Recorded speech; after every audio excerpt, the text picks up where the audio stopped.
మనం ఉన్నప్పుడు నిధులు వారినాయి వరదలు లెక్క. ఇప్పుడు ఈ గవర్నమెంట్ లో తిట్లు వారుతున్నాయి తప్పితే ఇంకొకటి అయితే ఏం జరుగుతలేదు. యథా రాజా తదా ప్రజ అన్నట్టు ముఖ్యమంత్రి మంత్రులు అదే పనిగా తిట్ల దండకం చదువుతుంది తప్ప ఇంకోటి లేదు. ఆయన ఒక మాట అంటుండు మన ముఖ్యమంత్రి, కేసీఆర్ మొక్కను మీకేసాడట, మొక్క కూడా మొలవనియాడట కేసీఆర్ మన మొక్కనానే. ఆయన ఒక వేగు చుక్క.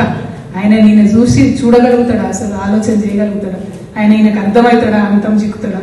ఈయన వాళ్ళ గురువుకే చుక్కలు చూపించి తెలంగాణ తెచ్చుకున్నాం మనం. అట్లాంటిది ఈయన వచ్చి కేసీఆర్ మొక్కములోని అది ఇదని మాట్లాడితే నవ్వు వస్తుంది తప్పితే దాన్ని మనం సీరియస్ గా తీసుకునేటువంటి అవసరం లేదు. మనం ఎప్పుడైతే ఒకటే సూత్రం పోయినాం, మనం ప్రజలు నమ్ముకున్నాం, ప్రజల దగ్గరికి పోయినాం. కూడా చేనేత వస్త్రాల మీద ఎక్కువ ట్యాక్స్ లేకుండా, కానీ భారతదేశంలో ఫస్ట్ టైం నరేంద్ర మోడీ గారు వచ్చిన తర్వాత చేనేత ట్యాక్స్ వేయడం జరిగింది. దాన్ని రిమూవ్ చేయాలని అందరూ దేశవ్యాప్తంగా లొలిపెట్టింది, అయినా కూడా ఎందుకు అది పోతలేదు.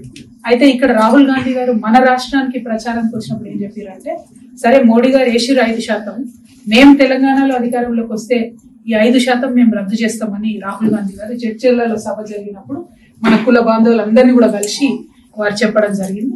సో ఆ విషయాన్ని తప్పకుండా కాంగ్రెస్ పార్టీని మేము